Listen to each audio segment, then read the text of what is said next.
Certainly appreciate the opportunity to be able to talk about our equipment and talk about some of the basic maintenance and general upkeep of the equipment. This particular machine is something that is commonly used, is our boost. It's our Focus 2 L20 boost. This is our oscillating scrubbing technology.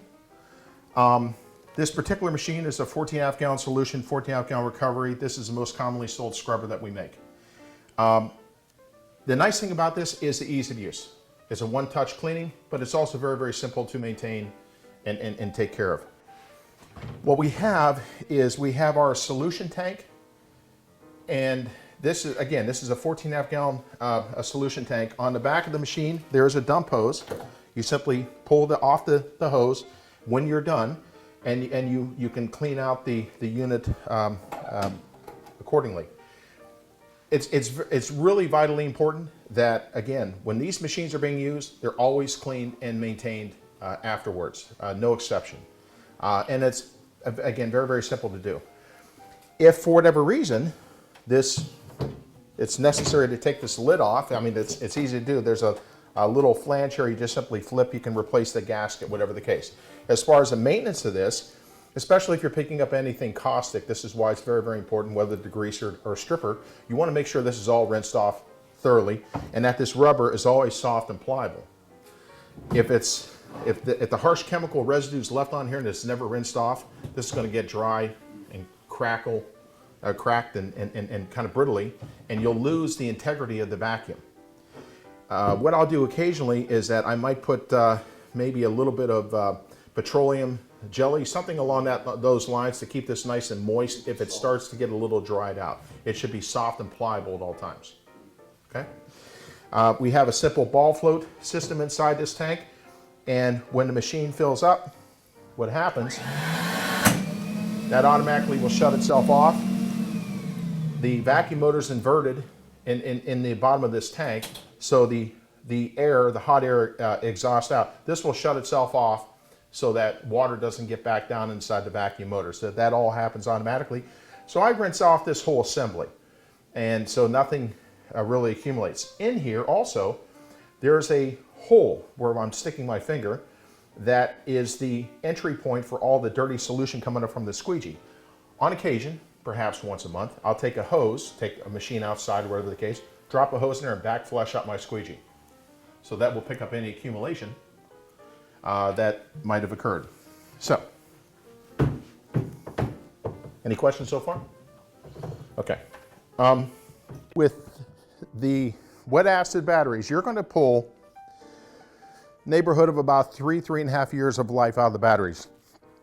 If you do not check the levels, the water levels in there, you'll get half of that lifespan. The most expensive part of this machine are these batteries. Okay. What I do is, and this is very important with the wet acid batteries, and this particular unit is wet acid, and I believe that one there might be AGM, which is all glass matted, and those are maintenance-free batteries. But in any case, this is a wet acid system, and for safety purposes, you should shoot. And I'm not doing it, but you should have gloves when you are opening up these lids. Vitally important with these batteries, the wet acid batteries, they need to be checked on a weekly. Cannot stress that enough. You open up these lids and you look down inside the throats, and most importantly is you want to make sure that the plates are covered. The distilled water is what you're wanting to use. If you don't have distilled water, use bottled water.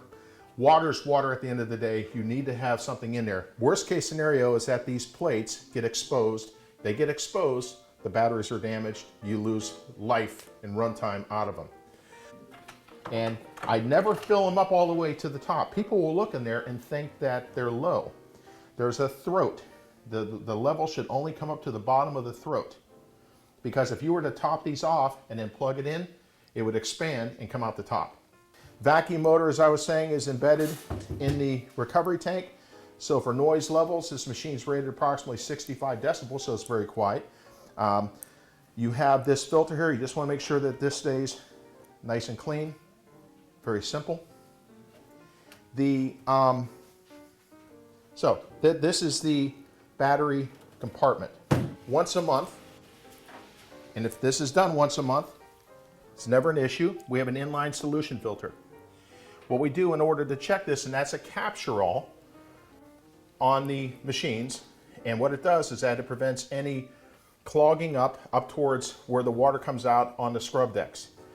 And what you do, you simply turn this blue valve, it shuts off the solution flow. So we could have, in this particular case, we have a sight hose on the back of the machine, and it shows we have approximately 6 gallons of water in here. I just shut off the valve, and I unscrew this rather, and I pull this out, and I have a little mesh filter inside. Once a month, I make sure that this, and you can see I have a little bit of accumulation in there right now.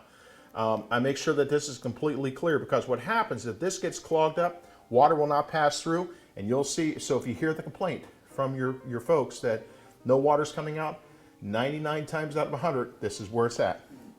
And so I'm not going to open this up, but if I was to open up that valve, water would flush out. So what I do is I clean this out, I put this back in, like so. Nothing more than dump tight, and I open up the valve, and I got my solution flow again. The squeegee.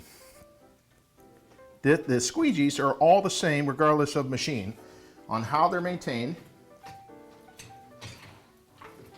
and how you get the best possible edge on them.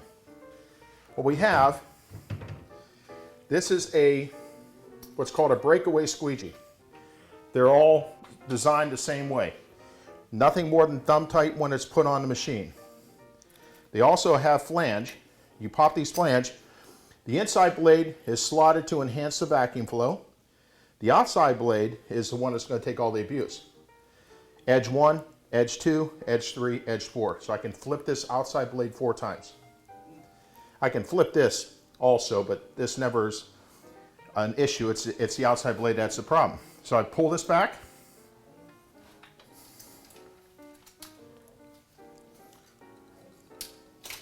Like so. This hasn't been done in a while. When this is no longer cutting, I flip and rotate. Okay? Additionally, and what I do is when I piece it all back together, and again, the nice thing about this is no tools necessary to do this.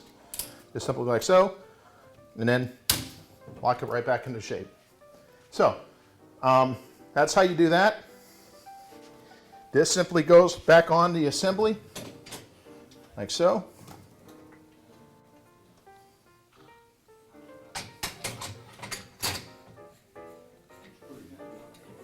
And again, nothing more than dump tight. Now,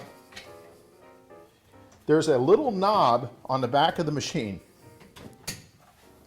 and this little black knob where I'm pointing at, that will adjust the pitch of the squeegee. So when I turn this on, what I'm looking for is a nice uniform flat edge all the way across. If the assembly was to get knocked out of whack, I would drop the squeegee down and I can adjust the pitch off of that knob. You just simply pull this pad off, and at the end of each shift,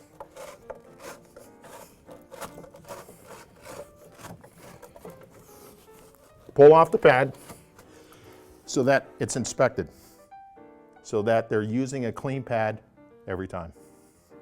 Whether it's a white pad or it's a red pad, whatever the case. To put this on is simple. Just simply line it up like so. Just start it on the one end. And then you can, once you drop the deck down,